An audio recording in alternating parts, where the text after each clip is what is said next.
Bueno, me presento rápidamente. Soy historiador, soy doctor en Historia por el Instituto Universitario Europeo de Florencia y en la actualidad soy investigador del Departamento de Historia Moderna y Contemporánea de la Universidad de Zaragoza. Y bueno, pero primero de todo agradeceros a todos vosotros vuestra asistencia en un día frío como estos días ya de otoño zaragozano. Y bueno, pues presentar lo que pienso hacer en los minutos siguientes, que es una mirada panorámica sobre, en cierto sentido, sobre la condición errante de las sociedades humanas. Hacer un repaso histórico un poco hasta la aparición de la figura jurídica del refugiado, que es una figura jurídica que en realidad aparece en el siglo XX, es muy reciente, ¿no? Será una aproximación acelerada, parcial, incompleta, pero yo espero que sea sugestiva y que sirva, al menos esa es mi intención, para aproximarnos a esa figura del refugiado, del exiliado, en definitiva de aquel obligado a abandonar su país, su hogar, sus pertenencias, sus modos de vida, sus proyectos, etcétera, abandonar todo lo que ha sido su vida para comenzar algo nuevo dentro de todas las incertidumbres que van asociadas, una nueva vida, esa figura. Y sobre todo situar esto que hablo dentro de una perspectiva histórica que hoy lamentablemente pues sigue siendo de actualidad. La historia de la humanidad en realidad es connatural al movimiento. Los grupos de nómadas, seminómadas de los primeros humanos que estaban en continuo movimiento tras los recursos. Bueno, el ejemplo paradigmático incluso reciente es los indios de las praderas en los Estados Unidos, en los actuales Estados Unidos, cómo se movían siguiendo las manadas, ¿no?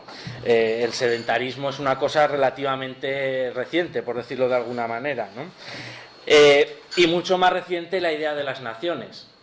La idea de nacional, la idea de los estados-nación tal como los conocemos ahora, que a veces parece que sea una cosa establecida en la historia desde tiempo inmemorial, y en realidad es una cosa muy reciente, ¿no? Esas naciones como espacios cerrados, constituidos por poblaciones homogéneas. La nación siempre aspira a esa homogeneización cultural, lingüística, étnica también, con casos bueno, dramáticos y terribles, como todos conocemos, el caso de la Alemania nazi, la comunidad nacional alemana solo puede ser aria, el caso paradigmático. Y es un mito, ese mito de la idea nacional, de toda esta construcción de la nación, del Estado-nación, es un mito que surge en el siglo XIX.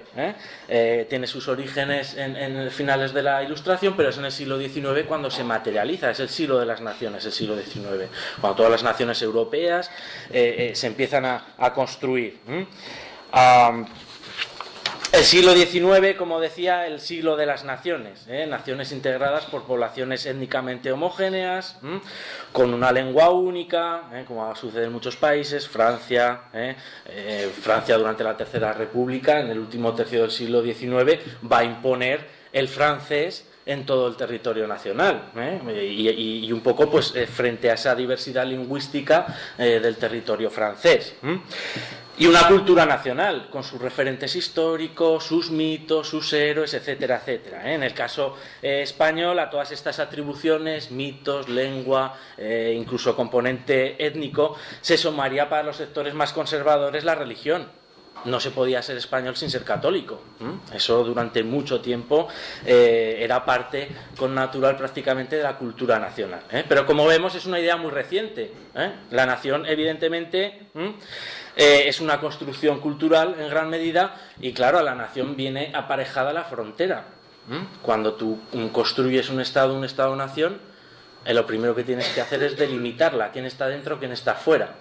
Es cuando empiezan a asentarse, siempre ha habido fronteras, pero es en la edad contemporánea cuando empiezan a asentarse esas fronteras, esos mapas que van a estar dibujando las pertenencias de cada país, de cada nación. Porque históricamente el estado natural de las comunidades humanas ha sido en gran medida el movimiento, como señalaba, ya fuera un movimiento espontáneo, voluntario, las emigraciones tras la búsqueda de recursos, etcétera, comunidades profesionales itinerantes. En la Edad Media, en la Edad Moderna, había grupos, comunidades que eran apátridas, por decirlo así, pero desde músicos itinerantes que recorrían todos los territorios europeos de corte en corte o de ciudad en ciudad, hasta los grupos de artesanos, grupos de comerciantes que tenían identidades múltiples, que pertenecían a diversos ámbitos, una identidad mucho más fluida que lo que puede ser ahora, que la identidad nacional es definitiva y definitoria. Bueno, pues esos movimientos voluntarios, más o menos voluntarios que he aludido, pero también los forzados, deportaciones, éxodos, persecuciones, desde la Edad Antigua, la Edad Media y la Edad Moderna. El pasado nos ofrece multitud de ejemplos de este tipo de movimientos, de comunidades humanas a lo largo de la historia. Por ejemplo, los reiterados éxodos hebreos. El éxodo o huida de Egipto en el segundo milenio antes de Cristo, un éxodo que es el que aparece en los textos bíblicos, que no obstante no está suficientemente acreditado documentalmente, pero bueno, está en los textos bíblicos. O la deportación de los judíos en el siglo VII antes de Cristo, cuando van a ser deportados a Nínive por los asirios. O el cautiverio de Babilonia, un poco después, en el siglo VI antes de Cristo también. Estos dos éxodos sí que están muy bien documentados y fueron reales, por decirlo así. Cuando Nabucodonosor II conquista la Judea, el reino de Judá y Jerusalén, muchas comunidades y miembros de la élite hebrea son deportados a Nínive, Nínive, Babilonia, etcétera.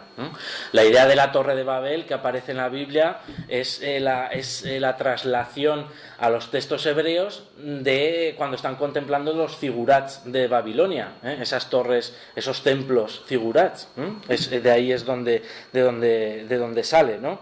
Y permitirme, aunque salga un poco del tema, permitirme un pequeño excurso en relación de esto, que ejemplifica esos movimientos y esos intercambios también, esa fluidez, esa porosidad entre culturas, entre religiones, etcétera.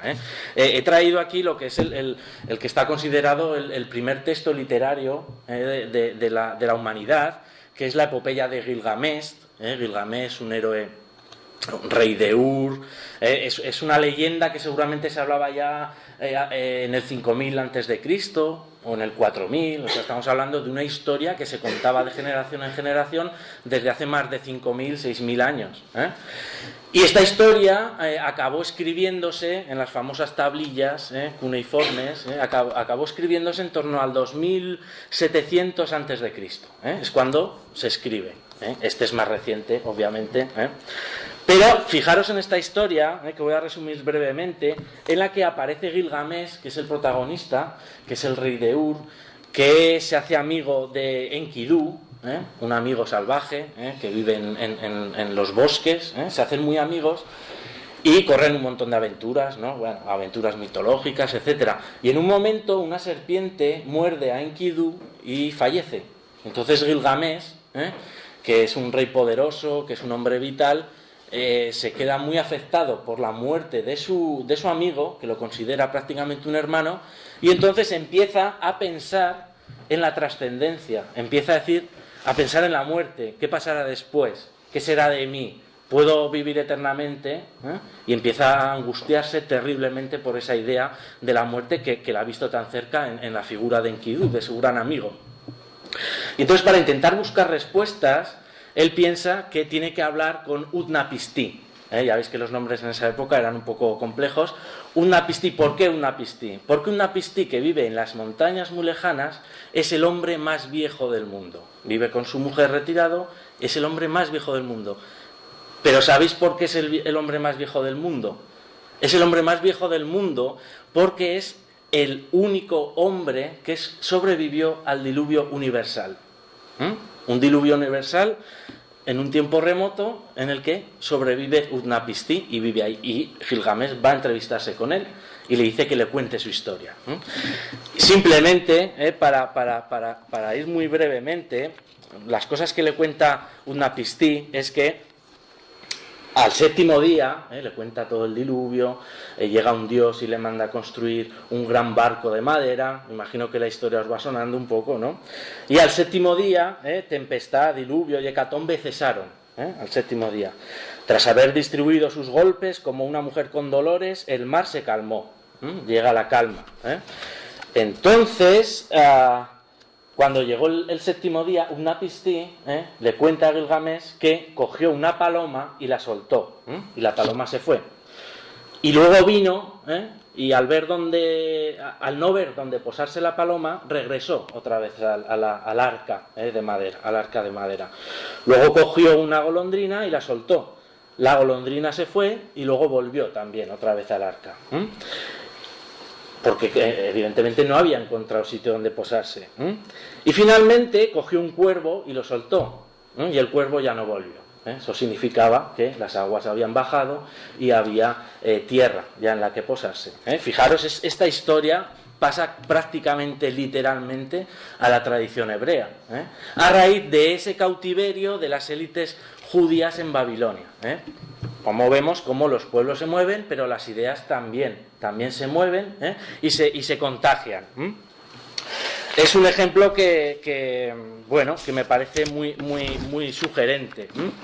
Evidentemente, en la antigüedad, persecuciones, deportaciones de pueblos enteros que eran derrotados por imperios hubo, innumerables. No vamos a relatar todas, pero por ejemplo, las más conocidas, los cristianos perseguidos por Roma, y luego los politeístas perseguidos por los cristianos, cuando el cristianismo se convierte en religión oficial del Imperio Romano.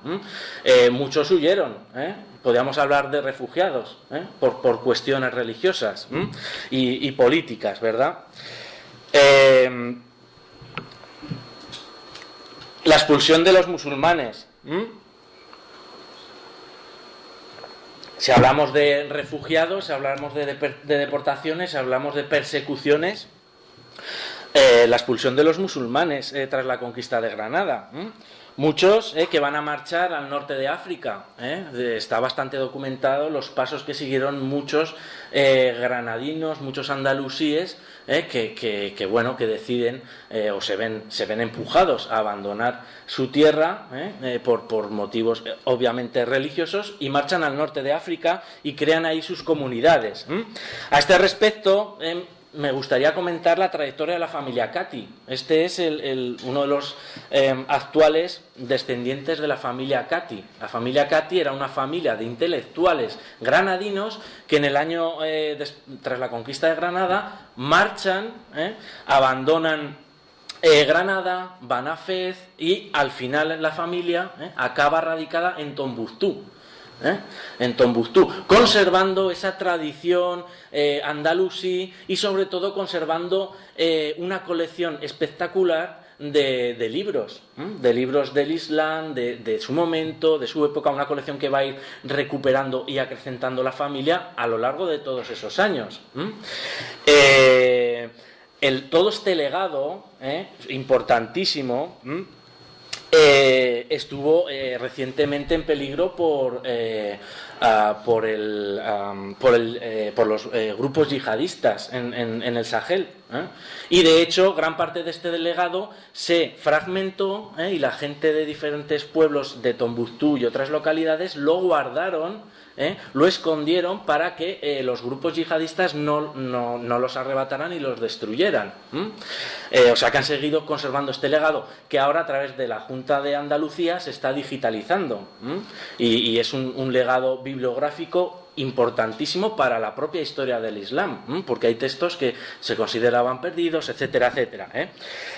Un ejemplo, ¿no? Pero también tenemos la historia quizás más conocida del conocido como León el Africano, conocida porque Malouf hizo una novela sobre él. Otro emigrante, otro refugiado que tiene que marchar de Granada, acaba en Fez, acaba en el norte de Marruecos, pero desarrolla una trayectoria de viajes de empresas comerciales por todo el Mediterráneo y luego escribe un libro, Descripción de África, un libro maravilloso para explicar ese mundo del siglo XVI, de esas identidades múltiples, de un granadino musulmán que luego trabaja con los italianos, que vive en el Mediterráneo, en ese Mediterráneo que en ese momento, quizás más que ahora, era un punto, un espacio para el encuentro y el intercambio y no una frontera, como es en la actualidad.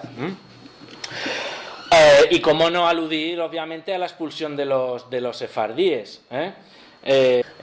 Bueno, pues todos esos judíos que van a ser expulsados también por cuestión religiosa, que van a conservar gran parte de sus tradiciones, van a conservar el lenguaje, ese castellano antiguo, y que se van a distribuir por toda cuenca mediterránea. Bueno, a ver. Bueno, son ejemplos de refugiados, de perseguidos.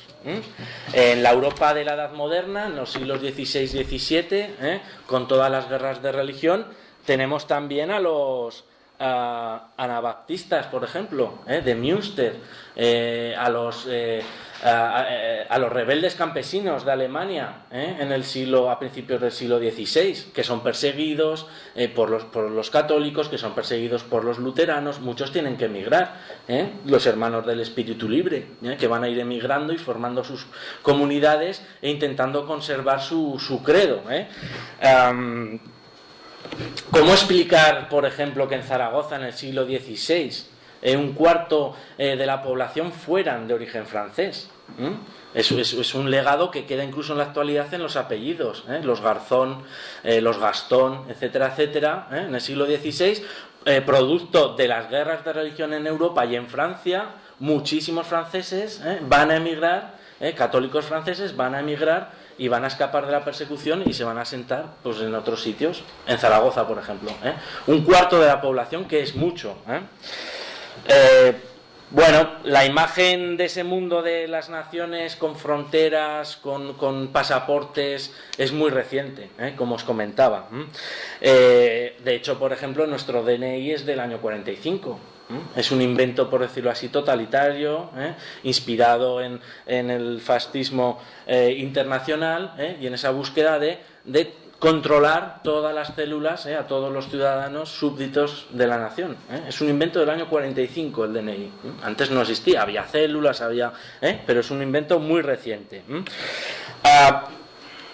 Para incidir en esas naciones porosas, con esas identidades intercambiables, frente a esta idea más monolítica de la nación. Porque también, claro, si pensamos, los fundadores de los Estados Unidos de América, el Mayflower, también eran refugiados. Ellos estaban marchando de una Europa sumida en esas guerras y esos conflictos de religión, buscando en América una Arcadia feliz en la que vivir de acuerdo a sus dogmas, sobre todo religiosos. Los seguidores de William Penn, que van a fundar el estado de Pensilvania, los cuáqueros, todas estas pequeñas sectas de Europa que se van a trasladar hasta los Estados Unidos. Los esclavos huidos en el ferrocarril nocturno, refugiados que salen de los estados sudistas en el siglo XIX, se escapan, en esa metáfora que llamaban del ferrocarril nocturno, que eran unas redes de solidaridad para ayudarles a escapar a los estados norteños, en los que la esclavitud estaba prohibida. Obviamente yo creo que eran también refugiados, intentando escapar de la esclavitud. Los exiliados de la Revolución Francesa, muchos monárquicos se tienen que exiliar para huir de la persecución del terror jacobino. El propio Chateaubriand, de las Memorias de Ultratumba, es un exiliado, por decirlo así.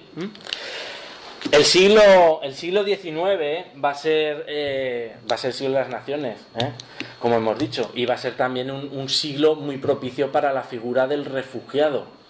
Ya se empieza a perfilar refugiados, exiliados, ya se empieza poco a poco a perfilar el propio concepto de la figura del exiliado. Tenemos exiliados ilustres, refugiados ilustres, Goya. ¿Qué es Goya sin un refugiado en Burdeos? Y tantos otros españoles liberales que cuando vuelve Fernando VII tienen que escapar para evitar la cárcel, la persecución política. Son refugiados políticos, exiliados en Burdeos, sobre todo en Francia, ¿no? Pero el propio Karl Marx prácticamente toda su vida la vivió en el exilio. Tiene que huir de Alemania en las luchas demócratas en los años 40, 1840, etcétera, etcétera, en adelante. Tiene que huir y se refugia en Londres. Muchas grandes ciudades del siglo XIX, Londres, París, sobre todo, van a ser ciudades de acogida para gran parte de los exiliados y perseguidos políticos del continente, ¿no? Todos los revolucionarios del siglo XIX y XX tuvieron que vivir como refugiados y exiliados de sus propios países. Estamos en el 2017, centenario de la Revolución Rusa. Lenin era un refugiado. Lenin llega a la Revolución Rusa después de que ha empezado ya en febrero, varios meses después, y porque estaba exiliado. Y luego Trotsky se tendría que exiliar también para escapar del estalinismo. Y al final no podría escapar porque sería asesinado en México. Pero la vida de Trotsky, desde que marcha de la URSS, son 2 décadas en el exilio, en Turquía, en diferentes sitios, hasta que al final acaba en México. Y el estalinismo lo persigue hasta México. Y acaba con él. Del mismo modo, junto a una devastación no conocida hasta entonces, la Primera Guerra Mundial va a suponer en su momento una drástica alteración de las fronteras. En 1918, con el fin de la Primera Guerra Mundial, el mapa europeo, si ponemos uno en 1914 y otro en 1918, es completamente distinto. Grandes imperios como el Imperio Otomano, como el Imperio de los austrohúngaros, como el Imperio zarista, han desaparecido, ya no existen. Hay naciones enteras que han desaparecido, han surgido nuevas naciones. Hay gente que no tiene nación, que se ha quedado sin patria, se ha quedado sin Estado. En los Balcanes igual, empiezan a aparecer un montón de naciones, que luego se volverían a unificar con Yugoslavia, ¿no? De hecho, va a surgir la figura de la apátrida en este momento. Y de hecho va a ser la Sociedad de Naciones, recordamos que es el antecedente de la Organización de Naciones Unidas. La Sociedad de Naciones va a reconocer esta figura de la apátrida y va a iniciar los primeros intentos para intentar solucionar esta cuestión de refugiados y de gente exiliada que ha tenido que marchar de sus países, que son expulsados de sus países. Se crea un alto comisionado en la Sociedad de Naciones y surge una iniciativa muy interesante como es el pasaporte Nansen. Un pasaporte internacional reconocido por más de 50 países que permitía a esas poblaciones de europeos que no tenían patria, que se habían quedado sin país, circular por Europa. Es una primera medida jurídica y legal para favorecer el movimiento de personas que estaban en situación de riesgo. El pasaporte Nansen para ese tránsito de refugiados. Junto a estos refugiados políticos y religiosos, el siglo XX seguiremos hablando, porque el siglo XX es el siglo de las violencias, es el siglo más violento posiblemente de la historia de la humanidad. Pero el siglo XX también va a ofrecer otros ejemplos de figuras de refugiados, no solo los políticos, no solo los religiosos, de lo que podríamos llamar refugiados climáticos. Es una figura que últimamente se está trabajando en derecho internacional, que es la figura de los refugiados climáticos. Hemos visto varios casos, además es posible que en los años siguientes con todo el cambio climático pues haya muchos más refugiados climáticos, por subida de niveles de agua, por procesos de desertización, etcétera. Pero en los años 30 en Estados Unidos hubo ya refugiados climáticos dentro del propio país, pero en el año 32, estos son lo que se llamaban dust storm, que eran tormentas de polvo, por una serie de cuestiones climáticas y del propio desarrollo de la agricultura. En esta época se producen verdaderas tormentas de polvo que arrasan pueblos, tierras de cultivo, etcétera, etcétera. Esa imagen del granjero estadounidense próspero, independiente, esa imagen de principios de siglo que van a retratar en muchos cuadros, por ejemplo, bueno, sufre un trastoque importantísimo, al que se suma la Gran Depresión. Los Okies, que llamaban, que eran los habitantes de Oklahoma, prósperos granjeros, pierden todo y se tienen que marchar. Se marchan a California a buscar trabajo. Luego la New Deal de Roosevelt les intentará paliar toda esta situación, pero son en realidad refugiados climáticos, porque han cambiado, se ha devastado esas zonas y tienen que marchar. Bueno, las imágenes de la desesperación, de gente con sus carromatos, escapando de esas tierras asoladas por las tormentas de polvo, de esa situación económica muy, muy peligrosa, es la literatura de Steinberg, que está reflejando este momento.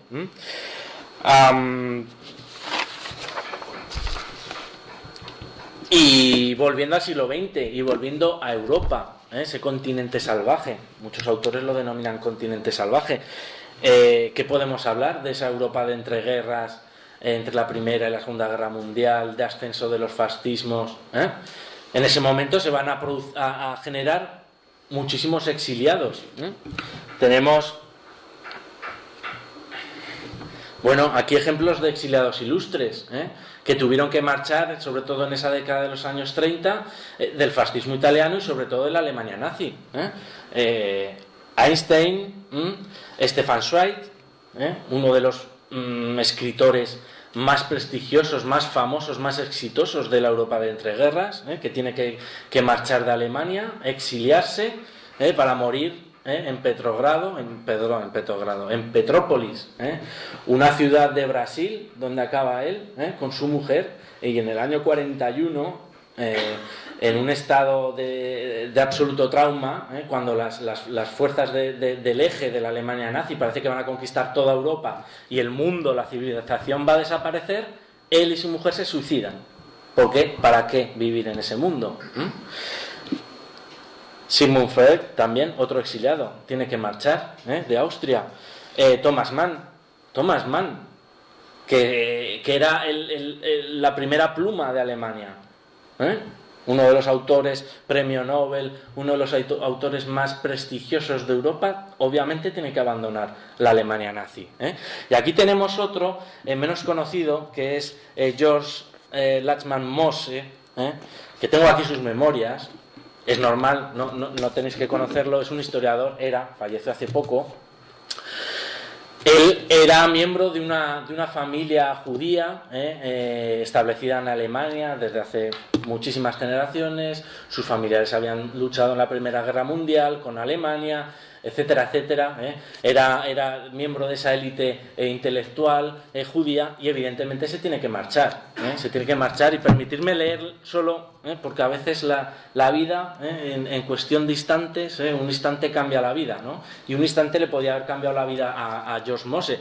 George Mose es, a partir de los 60, es de los historiadores mejores, más novedosos en el estudio del fascismo, por ejemplo, o en el estudio de las masculinidades, que es un tema de historia de género muy reciente. Es un pionero, o sea, lo cito por eso, porque no es cualquier, su obra historiográfica es importantísima, ¿no? Y él cuenta cómo poco después de llegar al poder los nazis, estoy leyendo literalmente, comenzaron a limitar la movilidad de los judíos. Una de las fechas límites que me afectó personalmente fue la del 31 de marzo de 1933. Al día siguiente, del 31 de marzo, el 1 de abril, entraban en vigor nuevas leyes antijudías. Y Mose tenía que estar fuera de Alemania antes de que entraran en vigor esas leyes. Su familia lo manda fuera. Él entonces tiene 14 años. Lo manda fuera antes de que se implementen, digamos, esas leyes. Dice: si no me hubiese ido, habría terminado en un campo de concentración, y estas memorias probablemente nunca se habrían escrito. Dice: la manera más rápida de abandonar Alemania era pasar en ferry desde el lado alemán, del lago Constanza, hasta su orilla suiza. Bueno, cuando caminaba hacia el barco, ambos lados del camino de acceso estaban custodiados por guardias de asalto vestidos con el uniforme de las SA, que inspeccionaban a aquellos que embarcaban y estudiaban con detenimiento su pasaporte. Cuando llegó mi turno, tomaron debidamente mi identificación, leyeron el nombre y con miradas significativas y gestos de cabeza lo fueron pasando de un guardia a otro. Yo debería haber estado completamente asustado, pero por más que lo intento y a pesar de que puedo recordar la situación como si hubiera ocurrido ayer, no recuerdo cuáles fueron mis sentimientos. Dice, aunque estaba convencido de que me detendrían, para mi asombro pude embarcar en el último ferry antes de la medianoche, antes de la medianoche del 31 de marzo. Al día siguiente se aplicaban las leyes que impedían a los judíos salir de Alemania. Tanto entonces como ahora, dice, cuando lo miro retrospectivamente, me parece claro el por qué se me permitió partir, a pesar de que, obviamente, los guardias de asalto habían reconocido el origen judío de mi nombre. Dice, estoy seguro de que habría sido fácil encontrar un pretexto para detenerme durante el corto tiempo que faltaba para que zarpase el barco. Dice, creo que faltaba algo así como 15 minutos. Dice, lo que me salvó fue la conciencia y la obediencia alemana a las órdenes. La ley entraba en vigor a medianoche y medianoche quería decir medianoche, no las 12 menos cuarto. Simplemente como las fronteras, como a veces los instantes cambian y trastocan la vida, en ocasiones de manera favorable, pero en otras de manera trágica.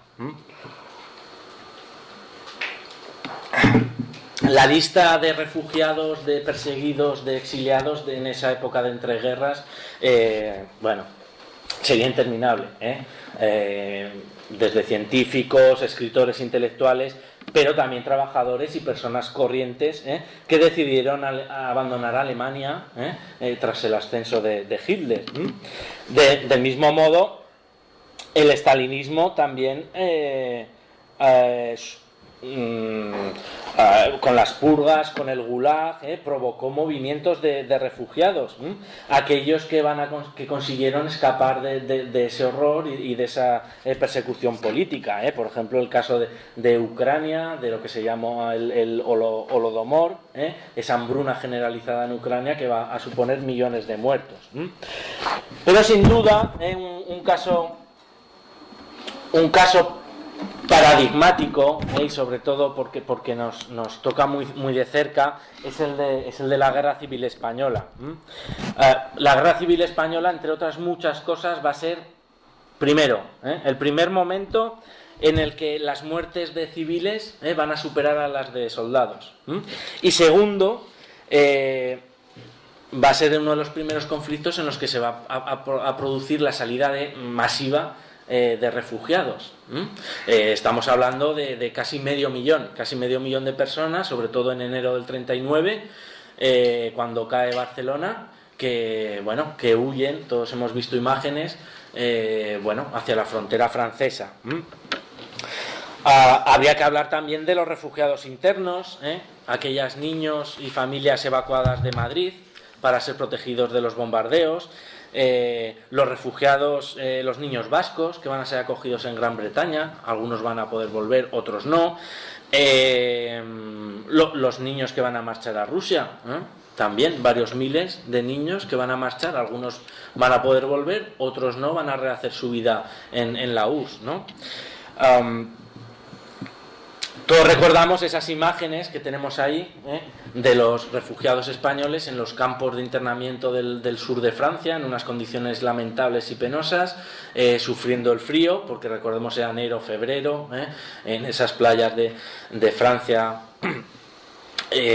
barridas por el viento, con toda la humedad del mar, de la proximidad del mar, unos refugiados españoles muchas veces tratados o mirados con recelo por las autoridades y por las propias poblaciones locales, que también, por otro lado, contaron con la solidaridad y el apoyo de muchos franceses, y muchos españoles que pues ya todos conocemos la historia, les va a sorprender la Segunda Guerra Mundial. Si la Guerra Civil Española acaba en abril del 39, en septiembre de ese mismo año empieza la Segunda Guerra Mundial, en junio del 40 los nazis ocupan París, o sea, Muchos españoles van a acabar en la resistencia contra el ejército nazi, pero muchos van a acabar en los campos de concentración, ya sabemos esa historia, muchos van a acabar asesinados en los campos de concentración, fueron deportados en torno a unos 10.000 españoles, van a estar en campos de concentración alemanes. Claro, hablamos de persecuciones, pero también tenemos que hablar de solidaridad. Todos sabemos que naciones como sobre todo México, el México de Lázaro Cárdenas, que va a acoger a miles de refugiados españoles. Ahí tenemos, por ejemplo, también a Pablo de Neruda cuando fleta el Winnipeg, también para trasladar a refugiados españoles a Chile. Chile, Argentina, México, Venezuela, sobre todo también en Cuba, pero sobre todo en estos 4 países, Colombia, van a ser tierra de acogida para muchos españoles, intelectuales, pero también trabajadores, trabajadores que van a conseguir escapar y rehacer su vida en América, porque el destino que tenían en esa Francia a punto de ser ocupada por los nazis, pues obviamente era muy, muy oscuro. Refugiados políticos.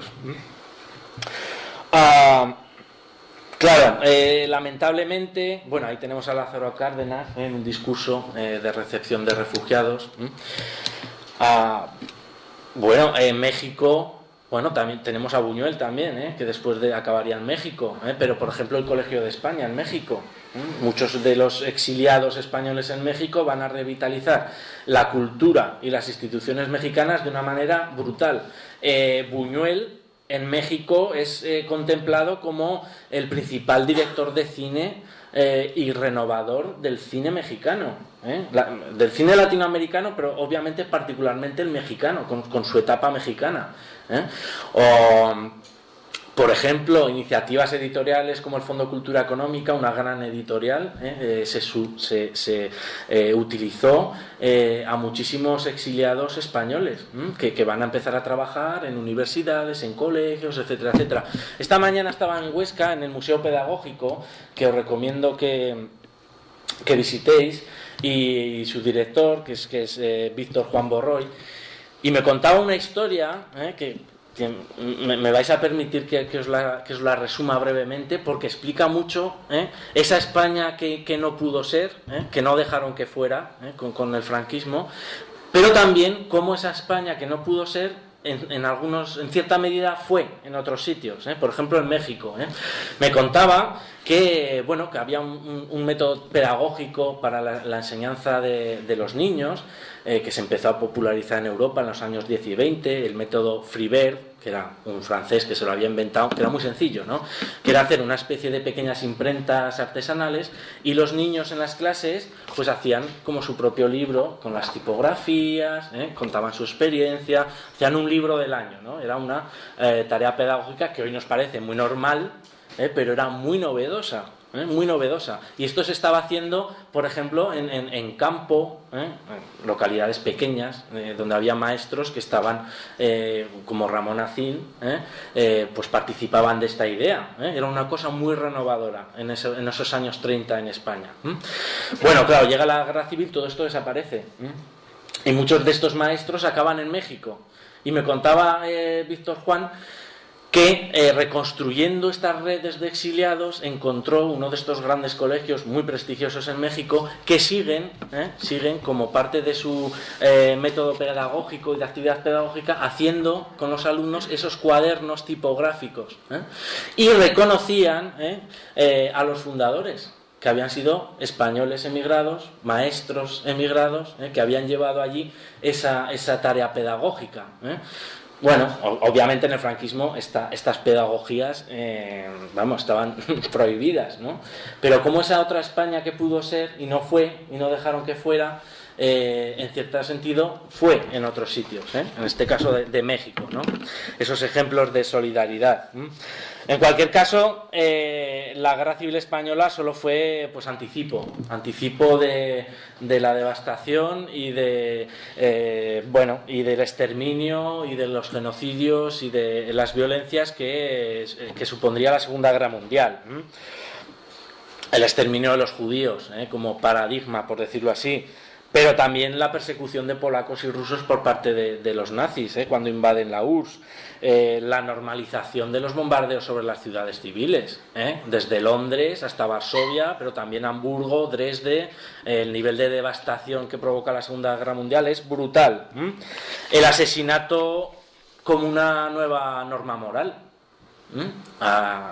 Hay que purificar la raza. Eso lleva al exterminio, al holocausto y al genocidio. Pero el fin de la guerra no va a traer la paz. Los años que siguieron a 1945 han servido a diversos historiadores para hablar de Europa como continente oscuro, como continente salvaje. Dar continente salvaje, porque aunque acabara la guerra, la violencia no acabó en el año 45. En el año 45 millones de personas, estamos hablando de millones, estaban vagando por Europa sin destino, intentando volver a una casa que no existía, que había sido destruida. Imaginaros todos los prisioneros de los campos de exterminio, de concentración, etcétera. ¿Qué hacen? Muchos han podido perder a toda su familia, su casa no está, pueden ser que vuelvan a su casa en Polonia, como pasó muchas veces, y que su casa esté ocupada por polacos, porque en su momento reasignaron su casa a una familia polaca. Esto era cotidiano en la Europa del año 45, 46, 47. Por ejemplo, en Polonia solo es en los últimos años cuando, no sé si la sociedad, porque ya sabéis que la situación política en Polonia es preocupante por el grado de conservadurismo de sus gobiernos, pero solo en estos últimos años están empezando historiadores, artistas, directores de cine a analizar qué hicieron los polacos después del 45. Porque los polacos después del 45 siguieron matando a judíos. Películas como Poklosi o Ida explican esta circunstancia.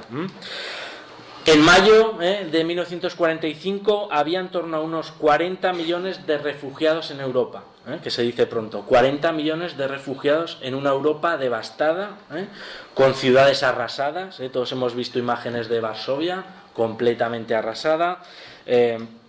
Primo Levi, no sé si lo conoceréis, lo habéis leído. Primo Levi era un judío romano que está en un campo de concentración, sobrevive, y él escribe una trilogía en el que cuenta su experiencia en el campo de concentración, y en el último, en La Tregua, cuenta su retorno a casa. Cuenta cómo sale del campo y esas masas de personas desarrapadas, sin sitio donde ir, después de haber sufrido el trauma de haber estado en un campo de concentración. Esa marcha desorganizada, masiva, a través de una Europa, devastada. Es en este momento cuando va a aparecer la figura del refugiado. La figura jurídica del refugiado, con la fundación de la Organización de las Naciones Unidas, es cuando aparece en este momento para solventar esta situación europea, de millones de personas sin hogar, muchas sin patria, etcétera. Surge en este momento, concretamente, en el derecho del refugiado en el año 51. Porque obviamente hay un problema en Europa. Hay mucha gente que está sin casa, que no tiene patria, que no puede volver a su anterior país por cuestiones eminentemente políticas. Y bueno, en esta normalización jurídica de la figura del refugiado, os voy a leer simplemente el artículo 1 de la Convención del Refugiado, que fue enmendado en el año 67, pero que es el artículo básico que define la figura del refugiado, y dice ¿Qué es un refugiado? Un refugiado es una persona que, debido a un miedo fundado de ser perseguido por razones de raza, religión, nacionalidad, membresía de un grupo social o de opinión política en particular, se encuentra fuera de su país de nacimiento y es incapaz, o debido a tal miedo, no está dispuesto a servirse de la protección de aquel país, o de quien, por no tener nacionalidad y estar fuera del país de su antigua residencia, como resultado de tales eventos, de persecuciones, etcétera, es incapaz de estar dispuesto a volver a este país. Es en ese momento cuando la ONU empieza a articular medidas para intentar solventar la cuestión del refugiado, pero fijémonos, del refugiado europeo. La norma jurídica surge para solventar el problema del refugiado europeo. En el año 50 se funda lo que es el actual ACNUR, el Alto Comisariado de las Naciones Unidas para los Refugiados, y que, como vemos, se inspira en ese alto comisionado de los años 20 del pasaporte Nansen, que os he comentado, para regular los refugiados de la Primera Guerra Mundial. Pero, aunque pareciera que con la Segunda Guerra Mundial se hubieran agotado la capacidad de sufrimiento de la humanidad, pues como hemos visto, la realidad volvería a contradecir cualquier tipo de buena intención. La segunda mitad del siglo XX, que la tenemos muy reciente, volvió a ser testigo de la barbarie, aunque ahora se produjera en tierras más lejanas. Europa parece que va a vivir un periodo de paz, pero la violencia, los genocidios, las persecuciones, los exilios van a seguir produciéndose en todo el mundo.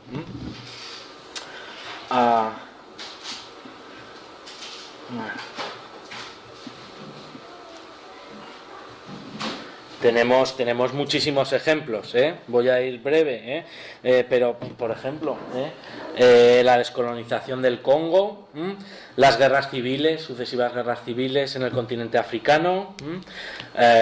Bueno, la del Congo es paradigmática porque es una guerra civil alimentada, como muchas otras, alimentada por las potencias occidentales. Va a acabar con el asesinato de Lumumba, que era el presidente elegido democráticamente. Los enfrentamientos entre hindúes y musulmanes en la India tras la independencia, a partir del año 47, cuando se independiza la India del Imperio Británico, va a haber unos enfrentamientos violentos que va a suponer que muchas, sobre todo musulmanes de la India, tengan que abandonar la India. Al final acabarían surgiendo Pakistán y Bangladesh. Y vamos, yo creo que aún están en estado de guerra entre Pakistán y la India, si no recuerdo mal, y de vez en cuando hay tensiones fronterizas. Las hambrunas de África, la guerra del Vietnam, esas imágenes dramáticas de los estadounidenses abandonando la embajada en Saigón con un montón de gente, de vietnamitas, que saben que si se quedan van a ser seguramente asesinados o encarcelados, intentando subir a los helicópteros, a los barcos, etcétera, etcétera. Bueno, pues o los movimientos de población provocados por el politicidio en Indonesia, con Suharto en los años 60 y con el apoyo y connivencia, sobre todo de Estados Unidos, se van a masacrar a millones. Estamos hablando de millones de indonesios comunistas. Que ese régimen golpista y dictatorial de Suharto va a llevar a cabo.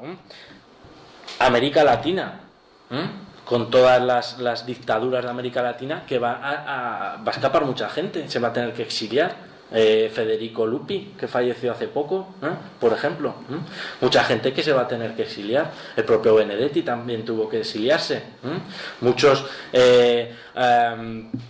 intelectuales y escritores argentinos, chilenos, uruguayos, pues en esos años 70 tuvieron que abandonar su país y se convirtieron en refugiados. En la década de los 90 todos recordamos el genocidio cercano en Yugoslavia. La gente se mataba a patadas, por decirlo así.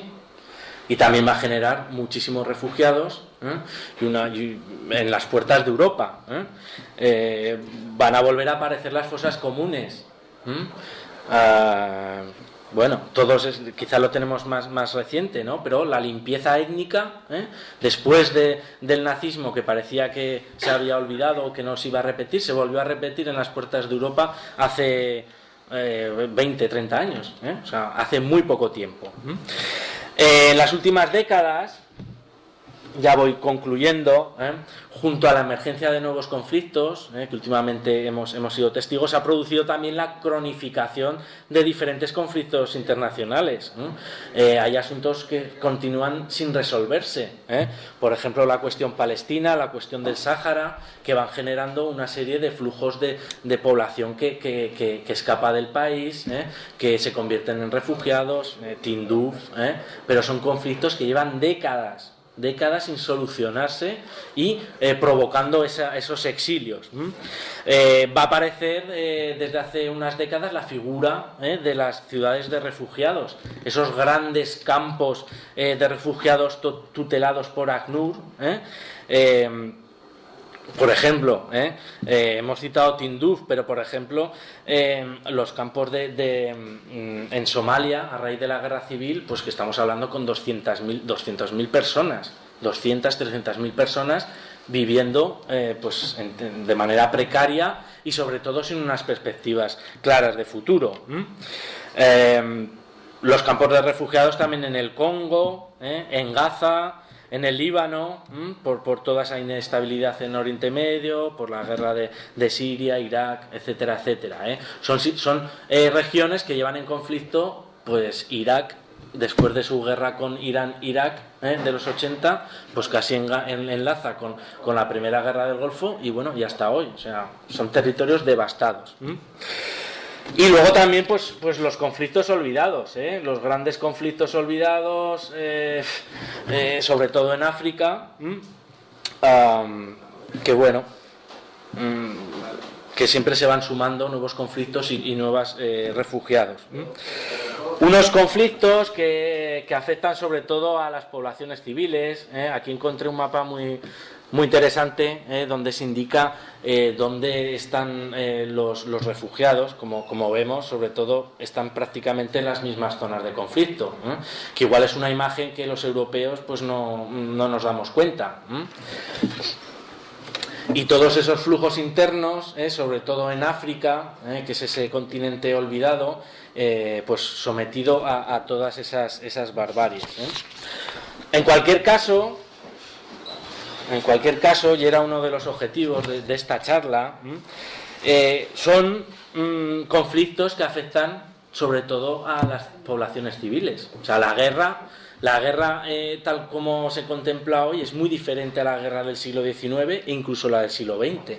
En la guerra del siglo XIX sobre todo morían soldados. En las guerras del siglo XX y las del siglo XXI mueren civiles, y los objetivos son las ciudades. Destrucción de ciudades, persecución de civiles, violencia generalizada. Así, por ejemplo, la destrucción de Siria, que hemos visto tantas veces en la tele, la devastación de ciudades como Homs, o en Libia, se nos antoja como otro capítulo de la historia natural de la destrucción. Es el título de un libro del escritor Sebald, que hablaba de la destrucción de las ciudades en la Segunda Guerra Mundial.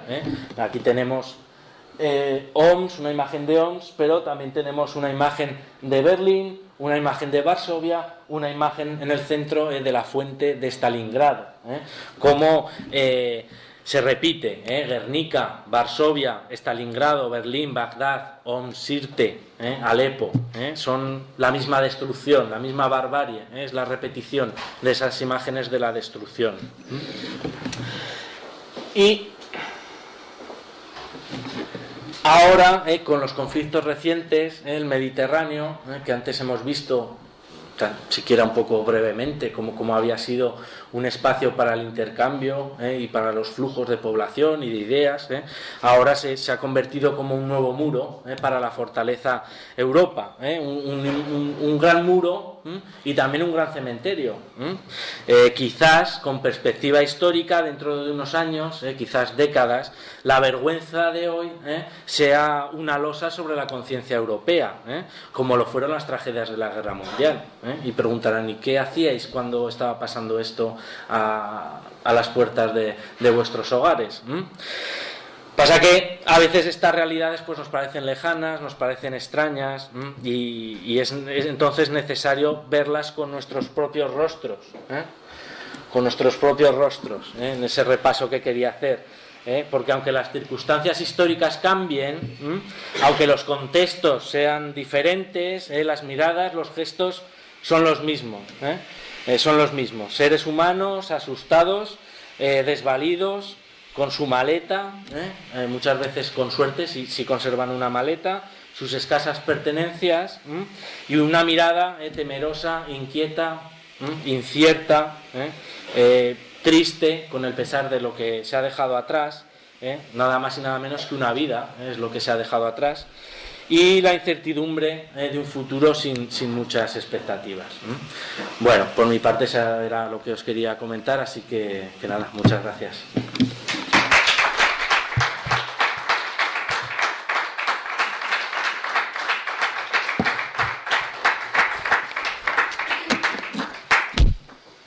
No sé si me he pasado de tiempo o qué. No, bien. Bueno.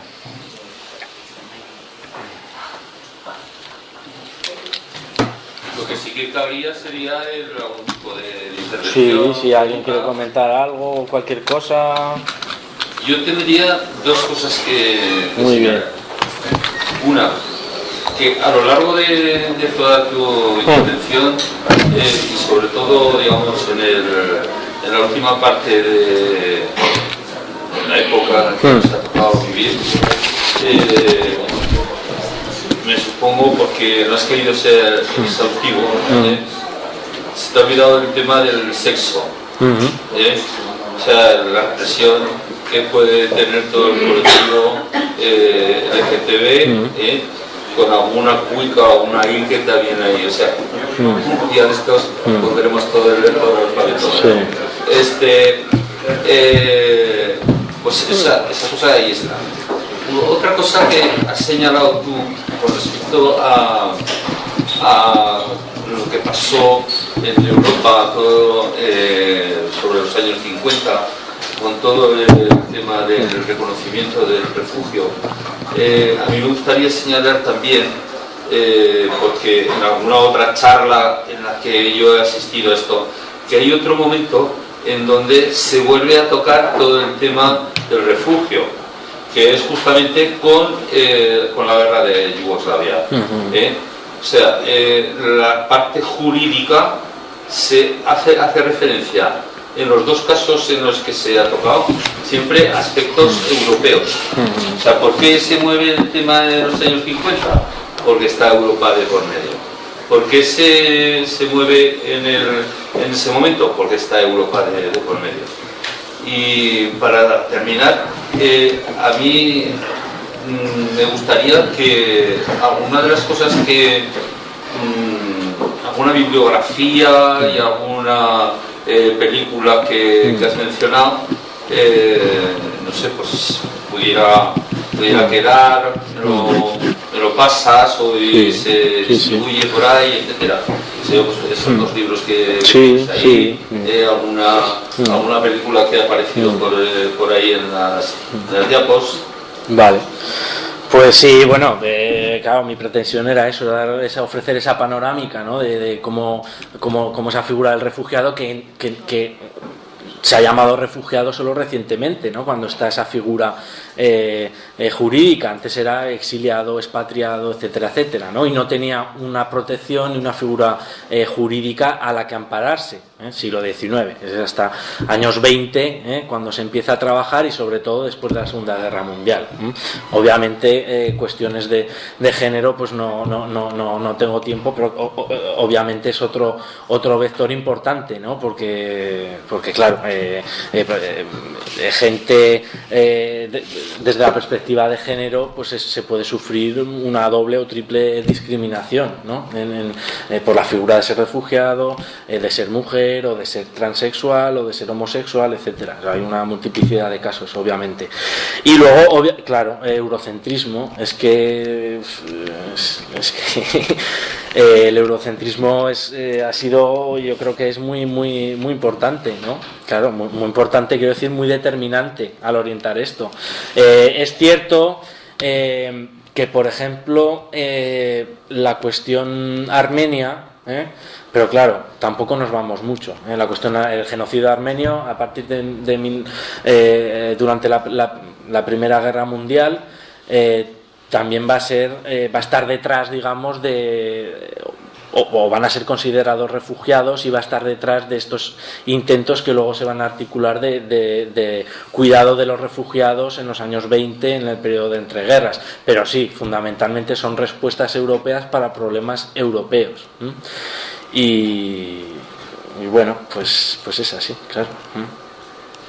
Y la bibliografía de la película, pues sin problemas. Las películas que he señalado hacían referencia sobre todo a esa historia de los polacos. Los polacos eran, bueno, vamos, generalizo, vamos a hablar así, para una población muy católica, muy nacionalista, y que era muy antisemita. Entonces, muchas veces son cuestiones que se han soslayado por la propia sociedad polaca, y sobre todo por muchos historiadores polacos hasta ahora, ¿no? Muchos polacos colaboraron con los alemanes en el exterminio y deportación de judíos durante la ocupación, pero luego, después del año 45, muchos polacos siguieron persiguiendo y asesinando a judíos. Son historias que a veces quedan ocultas, y por ejemplo en estas dos películas que citaba, Procloxy e Ida, que además Ida estuvo galardonada en algún festival, hablan de eso, ¿no? De esos pasados silenciados. Claro, luego viene la Polonia comunista, y aquí todos polacos somos antifascistas, y etcétera, etcétera, ¿no? Entonces esas cosas se ocultan, ¿no? Entonces esas películas iban para eso, ¿no? Bibliografía hay mucha. La idea del Dark Continent, continente oscuro, que es una nueva manera de pensar Europa, o continente salvaje, de dos autores interesantes que hablan de eso, de esa Europa entregada a la violencia en los años 40, por decirlo así, en la Segunda Guerra Mundial, y después también. Y también nos sirve esos enfoques para descentralizar, para ser menos eurocéntricos, en el sentido de que, bueno, sí, Europa, cuna de la civilización, por decirlo rápido, pero cuna de la barbarie también, por eso. Yo creo que no has tocado un grupo también que ha sido muy importante en Latinoamérica, Guatemala. Claro, sí, sí. Guatemala, sí. Cuando yo estuve en la zona de Chiapas, había Sí, más sí. de 1 millón de sirianos. Sí. O sea, y las barbaries que allí se hicieron con los indígenas, Claro, como claro. los humanos, a poblaciones enteras arrasadas, vivían de noche, o sea, dormían de día completamente y salían de noche porque los bombardeaban desde el aire. A las mujeres se les abría en canal, y se les sacaban las criaturas y les tiraban en el aire, las cogían con dagas. Eso nos han contado poblaciones donde había quedado solo un único superviviente. Sí. O sea, Totalmente, claro. Sí. No, es que si te pones a buscar casos, que aún estaríamos hablando, pero tienes toda la razón, claro, sí. Y todos los conflictos, lo dramático del siglo XX y del siglo XXI es sobre todo el sufrimiento de las poblaciones civiles, que eso en siglos anteriores no pasaba, o no pasaba en tal grado, no pasaba en tal grado. El sitio de Zaragoza en 1808-1809 o el sitio de Gerona son excepcionales. O sea, los franceses, bueno, y pasa la historia por ser excepcional, porque normalmente no pasaban, la guerra no era así. La guerra no era así, era una cuestión de soldados, ¿no? Militares, población civil, obviamente, ¿no? Pero el nivel de barbarie que comentas, de acoso de las poblaciones civiles, que hemos visto en tantos sitios, que obviamente no he podido recoger, es una cosa contemporánea, claro. ¿Y la explicación a eso? Bueno, eso ya sería muy... Porque sí, es un fenómeno que yo, por lo menos yo así lo veo, que cuando hablabas de la solidaridad y de cómo la gente en estos tiempos, ¿no? La gente caminaba y tal, ahora eso brilla por su ausencia en general. O sea, vemos con normalidad imágenes de gente que llega a las costas de las pateras y no sé qué, como el resto están en la playa bañándose y llegan unos cuantos de la ONG a rescatarlos y pues torsionan en las tumbonas, ¿no? Sí. O lo puedes observar con tranquilidad en el telediario o en el periódico, es decir, llevamos no sé cuántos mil muertos en el Mediterráneo, ¿no? Es que, sinceramente, a mí me da mala gana eso de pensar en meterme en el agua ahí y decir esto es un cementerio realmente, ¿no? Y ese fenómeno que se ha dado, o sea, que se está dando, de ver con esa tranquilidad, ¿no? ¿Qué es lo que está pasando, ¿no? O sea, ¿qué razones? Sí, pues muchos factores, pero sí que cierta insensibilidad, ¿no? Ante la violencia. Pues Cierta insensibilidad por muchos factores. Que estamos ahí. Pero sí, es muy preocupante. Eso, claro. ¿no? Bueno, el si tuviera la explicación. Por un tema económico, por el miedo a la invasión, el tema de que los refugiados aquí no estén, todos los que tenían que estar, ¿no? ¿Y por qué? Y que nos esté exigiendo realmente que se les reciba, pero no aquí, en toda Europa, ¿no? Sí, las sociedades... Lo cierto es que, y eso yo creo que sí que se puede consensuar, es que las sociedades occidentales son cada vez más individualistas, o tienden a ser cada vez más individualistas.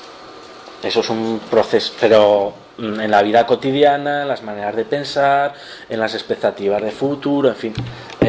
Y eso yo creo que afecta también.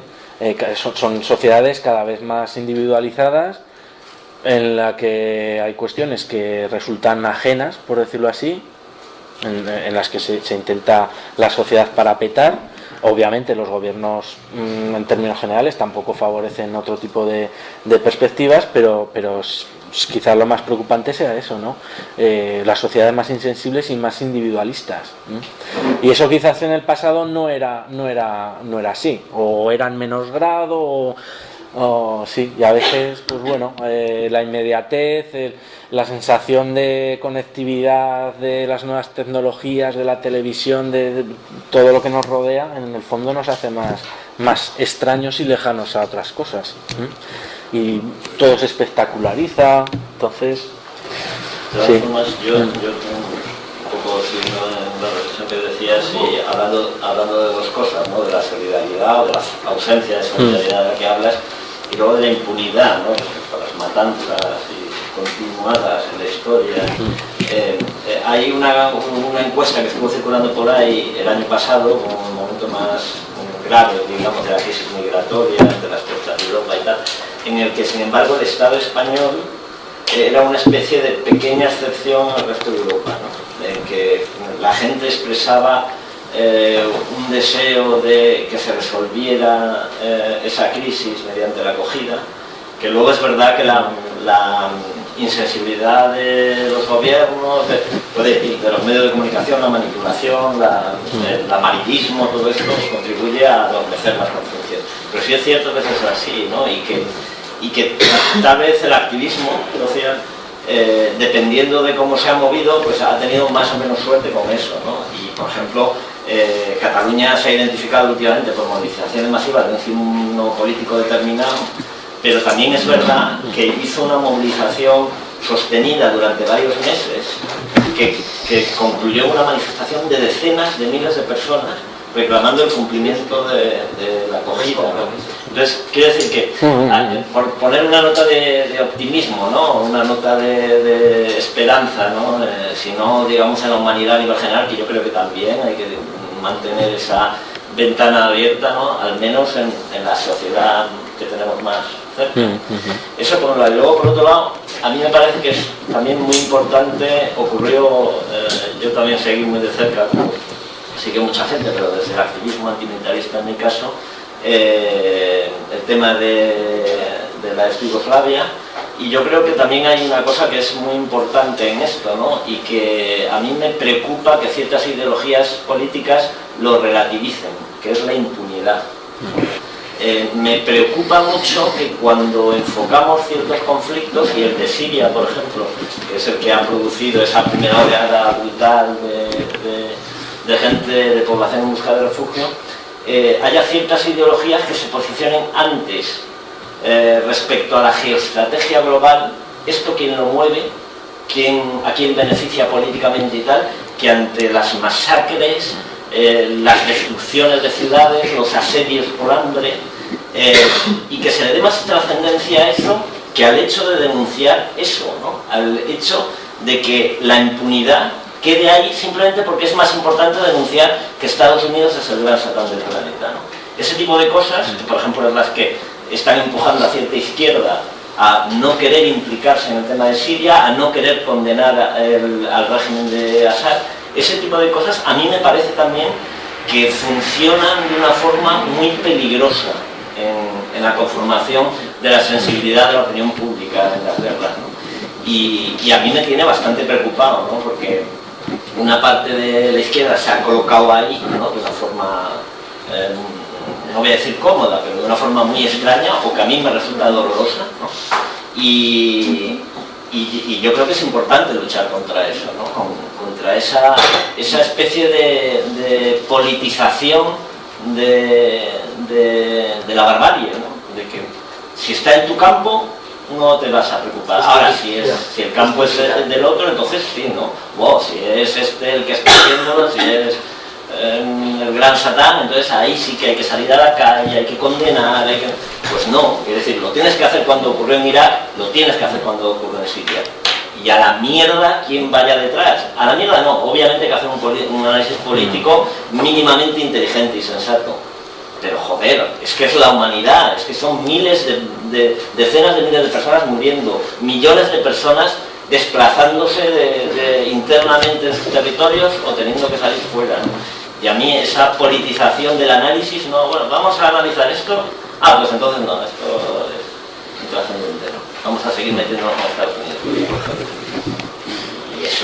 Y Estados Unidos es el régimen que es, y por supuesto nadie lo va a defender lo más mínimo, pero hombre, un poco de sensibilidad humana, ¿no?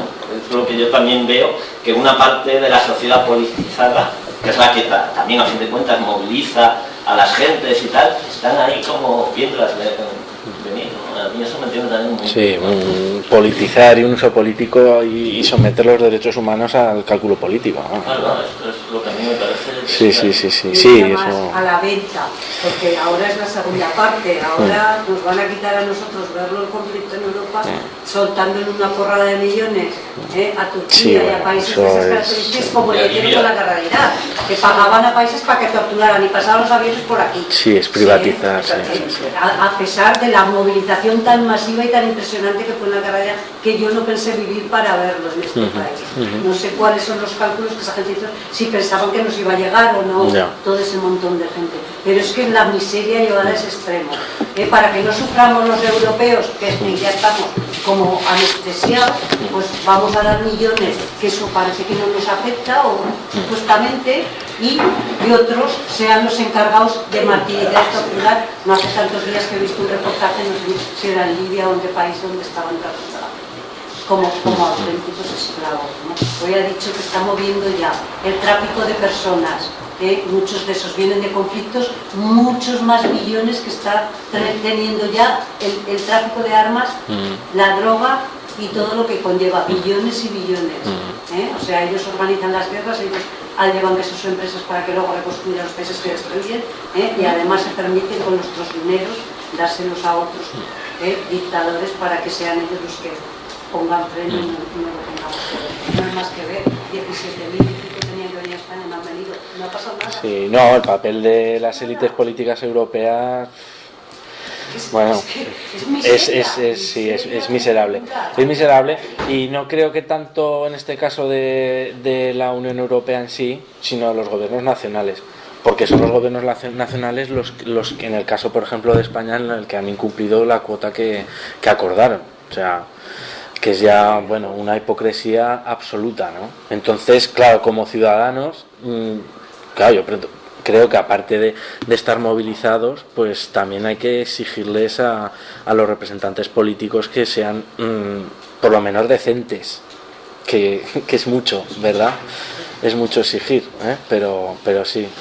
Y a veces es la reflexión que yo creo que es interesante con perspectiva histórica, de que lo comentaba, de si no, porque quizás dentro de 20 años o 30, cuando esto pase a los libros de historia, pues claro, la tumba que es hoy en día el Mediterráneo y todo lo que el tratamiento que se está haciendo en relación a la figura y a las cuestiones de los refugiados por parte de Europa, pues bueno, yo creo que tiene incluso, ¿cómo decirlo? Es una mácula, es una mancha histórica importante, e incluso condiciona el propio proyecto y la propia imagen y el propio espacio político de la Unión Europea. Si quiere, la Unión Europea en el fondo no es más que una idea, bueno, es mi interpretación, es una idea de estado de bienestar, de democracia, de libertad, pero también de acogimiento y de compartir los ideales democráticos. Lo digo en líneas generales, que eso sería el sustento de la Unión Europea. Si no se reafirman esos pilares tan básicos, que yo creo que son ilustrados, o sea, no estamos hablando aquí de la revolución ni nada por el estilo, son cosas muy básicas de convivencia democrática. ¿Qué pasa si la Unión Europea no hace eso? Pues lo que está pasando, que cada vez es una Unión Europea más débil, con menos integrantes, más fragmentada y políticamente un caos. Y es una cuestión de voluntad política, pero obviamente en la que los ciudadanos también creo que en la medida de sus posibilidades deberían participar o apoyar. Yo quería que la primera pregunta que nos tenemos que hacer es ¿por qué hay refugiados? Es decir, ¿por qué hay refugiados? Es decir, porque en Siria, en la parte de... Y eso, ¿a quién le interesa? ¿Quién sale beneficiado de que miles y miles y miles de llamados refugiados vengan a Europa? ¿A qué? A desestabilizar Europa, a reventar Europa, porque Europa, como has dicho tú en la última frase, es una idea, es una KKK. Entonces, ¿a quién beneficia todo esto? ¿Quién se lleva el petróleo? ¿Quién se lleva, en este caso iba a decir los diamantes, pero en este caso no son los diamantes? Pero ¿quién sale beneficiado? Yo personalmente, yo sigo pensando que Rusia. Rusia es el que está potenciando, pagando, manteniendo y dando dinero a las mafias para que vengan miles y miles y miles de refugiados a Europa, porque le interesa a Rusia desestabilizar Europa. Por eso Rusia está a favor de la independencia de Cataluña, no porque le preocupe la industria del textil, sino que lo que interesa es desestabilizar Europa para que Europa vaya al lado de Rusia y no al lado de los Estados Unidos, porque los Estados Unidos ya se está hundiendo. Pero Carlos, esta semana se han puesto de acuerdo. Lo único que le queda a los Estados Unidos, al margen de las estrellas de su bandera, es la quinta flota o la cuarta flota, porque el dólar vale menos que la peseta ya, por decirlo de una manera, porque hay más dólares en el banco chino y en el banco ruso que en el Banco Federal de los Estados Unidos. Entonces todo esto, si no lo tenemos claro, estamos poniendo parchecitos en algo que claro, a mí me cae simpático es Putin, pero es un hijo de puta. Y el Trump, ese o el Trump, y ser más hijo de puta. Pero entonces, ¿qué hago? ¿Con qué me quedo con el Rajoy? Bueno, no, tampoco es una alternativa muy sugerente, pero bueno, yo tampoco creo en las teorías conspirativas y estas cosas. Y bueno, y evidentemente que en todos los conflictos hay unos intereses geopolíticos y cada vez más las grandes potencias utilizan conflictos periféricos a ellas para ejercer su política. Eso ha sido siempre así. O sea, en eso no hay ninguna novedad. Pero bueno, yo creo que en la cuestión del refugiado es cede ese tipo de cuestiones, porque claro, cuando los españoles salieron de España, pues pero yo lo que he intentado explicar es que todas esas historias son partes de una misma historia. Sí. Vale. Me alegro. No puedes convencer a tanta gente de que se vaya, pero luego aprovecharte tú, que se van a... Entonces, pero bueno, yo creo que antes que nada, pues eso, hay que mirar la perspectiva humana, ¿no? La perspectiva de pues familias que podían ser como nosotros, que por cuestiones en gran medida exógenas a ellos mismos pues se ven obligados a salir, y la vergonzosa respuesta del resto de ciudadanos del mundo, por decirlo de alguna manera, ¿no? Pero sí, no, te doy la razón que la geopolítica siempre está por ahí pululando, ¿no? Y los intereses de todo tipo. Sí. Pero es que la destrucción de las ciudades es lo que genera los refugiados. Esa es la propia guerra. ¿Tú crees que va a estar financiado lo que están los refugiados?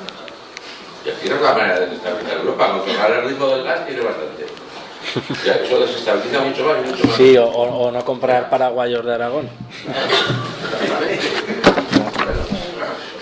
Digo, es que me parece, la geopolítica está detrás. Todo el mundo hace sus posibilidades y sus cabalismos. Pero los refugiados son un producto de la guerra. Y de la guerra tal como se hace ahora. Y no tienes más que ver todas las últimas ciudades que están liberando las fuerzas de Siria. Sean kurdas o sean de donde sea. Pues es un destrozo de ciudad. ¿En quién puede vivir? ¿Tú te quedarías ahí? Joder. ¿Cómo lo vamos a negar? Pero es que la gente tiene que tirar para algún lado. Pues eso es lo que hay. Oye. Sí, por irme por las ramas, que no lo es.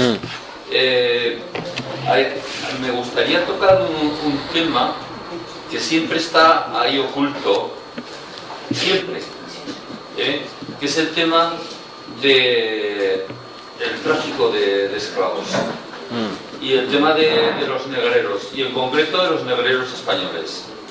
El tema de... ¿En la actualidad o en el...? No, estoy hablando de los negreros, del tráfico de negros de África a Cuba y Puerto Rico, cuando en el año 1820 Inglaterra hizo ilegal el tráfico de esclavos. Y se lanzaron un montón de gente santanderina, bilbaína y catalana a traficar con esclavos que no veas. Sí. Entonces, sí, evidentemente el esclavo que se diferencia del refugiado, es que el refugiado pues tiene un punto de voluntad para irse aquí o para irse allá, y lo único que encuentras son trabas, y el esclavo pues al fin y al cabo pues se lo llevan de allí. Pero es que ahora mismo, en este momento, y abundando en lo que decías tú antes sobre el tema de Libia, en este momento en Libia, que es el último parapeto que hay de todo el flujo migratorio de África y de Siria hacia Europa, que no sea el paso y reducto de Grecia, ahí se está produciendo casos de esclavismo, pero total. Y aquí, una vez con más, habrá que decir que todo el mundo poniéndose la mano delante de la cara. No a mí tan lejos, no te vayas, lo tienes aquí al saldar la muela. Tienes esclavismo ahí, que están pagando a la gente 2,5 euros, 3 euros Sí, pero eso le llamo yo explotación. La esclavitud es otra cosa que va cargada de grilletes y cadenas. No hace falta grilletes de los Ya te pondré aquí unos grilletes y unas cadenas y te vas a enterar tú si da lo mismo una cosa que necesidad son unos grilletes igual que ¿Cómo condenaron a un empresario en Huesca porque tenía en esas condiciones y lo condenaron por esclavitud? No, y de vez en cuando salen... Los españoles no hemos sido negreros y los esclavos es una risa. No, a ver, situaciones de esclavitud en la actualidad siguen dando y de vez en cuando salen noticias, incluso en Brasil también, en zonas rurales profundas de Brasil, pues hay gente viviendo prácticamente en condiciones de esclavitud. Aparte de cuestiones de explotación laboral, pero esa historia de la esclavitud española, por decirlo así, es una historia que se está empezando ahora a escribir. O sea, es un tema que no había tenido el interés de los historiadores. Bueno, ya salió la noticia de que un antepasado de Artur Mas, tal. Bueno, no sé si cortina de humo o bueno, pues que el interés. A veces los intereses historiográficos, pues no, en fin. Pero por ejemplo, el pasado colonial español tampoco es una cuestión que a nivel académico sí que se hacen cosas, pero no se está estudiando como por ejemplo los holandeses o los británicos, obviamente, incluso los portugueses. Hay estudios muy buenos de el imperio colonial portugués, estoy hablando en el siglo XX, Mozambique, etcétera, ¿no? Cómo gestionaron la imagen que construyeron del otro, del colonizado. Esos tipos de trabajos en España están empezando ahora a trabajarse. Y igual, en el mismo sentido, temas de participación de comerciantes españoles en los tráficos de esclavos. Claro, sí, son temas que yo creo que en los próximos años darán buenos resultados. Por ejemplo, el pasado colonial español en el norte de Marruecos, en Guinea, etcétera, etcétera. Siempre se ha contado la típica batallita y la historieta, pero cómo se intentaba educar, cuando digo educar en este contexto, es civilizar, ¿no? Hacer humano a esas poblaciones, exacto, que son o que se contemplan desde un punto de vista muy racial en muchas ocasiones, ¿no?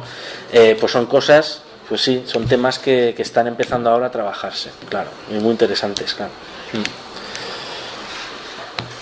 Bueno, pues lo dejaríamos así igual. Vale, perfecto.